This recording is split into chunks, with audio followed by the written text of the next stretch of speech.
likely he was born in Iceland, where his parents met, probably somewhere in Breiðafjörður, and possibly at the farm of Haukadal, where Thortild's family is said to have been based. Leif had two brothers, Thorstein and Thorvald, and a sister, Freydis. Thorvald Asvaldsson was banished from Norway for manslaughter and went into exile in Iceland, accompanied by young Eric. When Eric was himself banished from Iceland, he traveled further west to an area he named Greenland, where he established the first permanent settlement in 986. Turkur, one of Eric's thralls, had been specially trusted to keep charge of Eric's children, as Leif later referred to him as his foster father. Leif and his crew traveled from Greenland to Norway in 999. Blown off course to the Hebrides and staying for much of the summer, he arrived in Norway and became a herdman of King Olaf Tryggvason. Leif also converted to Christianity and was given the mission of introducing the religion to Greenland. The saga of Eric the Red and the saga of the Greenlanders, both thought to have been written around 1200, contain different accounts of the voyages to Vinland. The two only known strictly historical mentions of Vinland are found in the work of Adam of Bremen, 1075, and in the Book of Icelanders, compiled 1122 by Ari the Wise. According to the saga of Eric the Red, Leif apparently saw Vinland for the first time after being blown off course on his way to introduce Christianity to Greenland.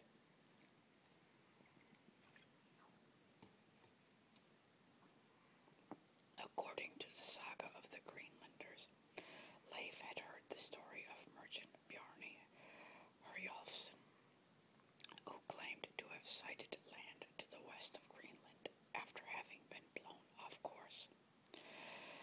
Leif approached Bjarni, purchased his ship, gathered a crew of 35 men, and mounted an expedition towards the land Bjarni had described. Leif's father Eric was set to join him, but dropped out after he fell from his horse on his way to set sail, an incident he interpreted as a bad omen. Leif followed Bjarni's route in reverse and landed first in a rocky and desolate place he named Helluland, flat rockland, possibly Baffin Island. After venturing further by sea, he landed the second time in a forested place he named Markland, forest land, possibly Labrador. Finally, after 2 more days at sea, he landed in a place Leif named Vinland, Wineland.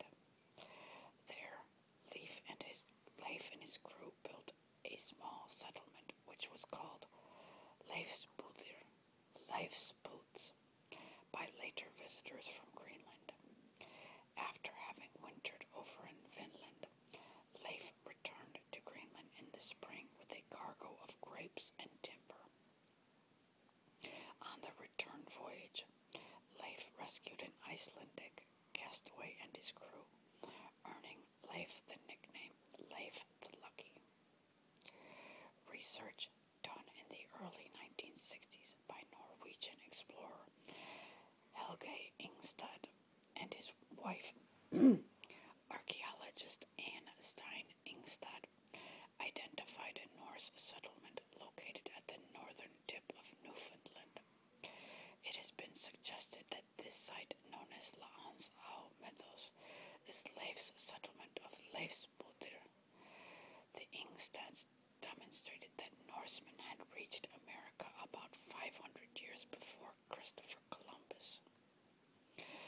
Later archaeological evidence suggests that Finland may have been the areas around the Gulf of St. Lawrence, and that the Meadows site was a ship repair station and waypoint for voyages there. That does not necessarily contradict the identification of Meadows with Leif's Budir, as the two sagas appear to describe Finland as a wider region that included several settlements.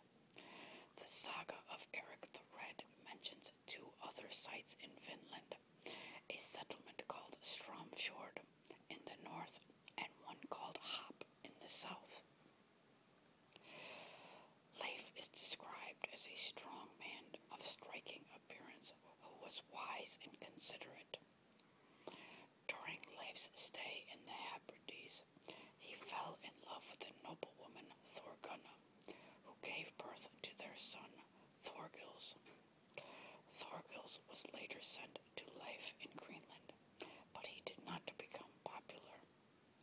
After Leif's first trip to Finland, he returned to the family estate of Brattahlio in Greenland and started preaching Christianity to the Greenlanders.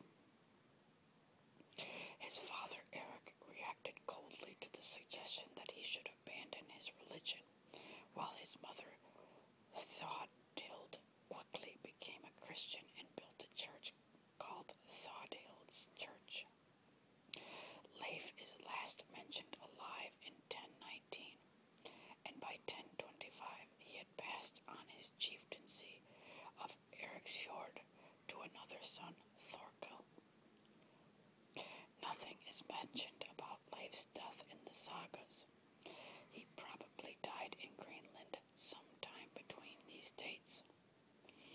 Nothing further is known about Leif's family beyond the succession of Thorkel as chieftain. Leif's successful expedition in Finland encouraged other Norsemen to also make the journey.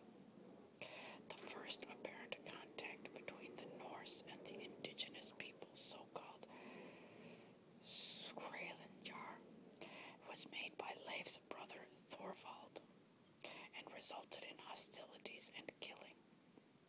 In the end, there were no permanent settlements in Norse settlements in Finland, although sporadic voyages, at least to Markland for forages, timber, and trade, possibly lasted for centuries. The casual tone of references to these areas may suggest that their discovery was not seen as particularly significant by contemporaries, or that it was assumed to be public knowledge, or both. Knowledge of the Finland journeys might have spread around medieval Europe, as writers such as Adam of Bremen made mention of remote lands to the west. Some scholars have also suggested that the knowledge of Finland might have been maintained in European seaports in the 15th century, and that Christopher Columbus could have heard stories of it when he visited Iceland in 1477, as he had claimed to have done in a letter. Stories of Leif's journey to North America had a profound effect on the identity and self-perception of later Nordic Americans and Nordic immigrants to the United States. The first statue of Leif was erected in Boston in 1887, as many believe that Finland could have been located at Cape Cod. Not long after, another casting of a Whitney statue was erected in Milwaukee. A statue was also erected in Chicago in 1901, having been originally commissioned for the 1893 World's Columbian Exposition to coincide with the arrival of the reconstructed Viking ship from Bergen, Norway. Another work of art was made for the 1893 World's Columbian Exposition, the painting of Leif Erikson, Uppdager America, Christian Krog was in the possession of a Leif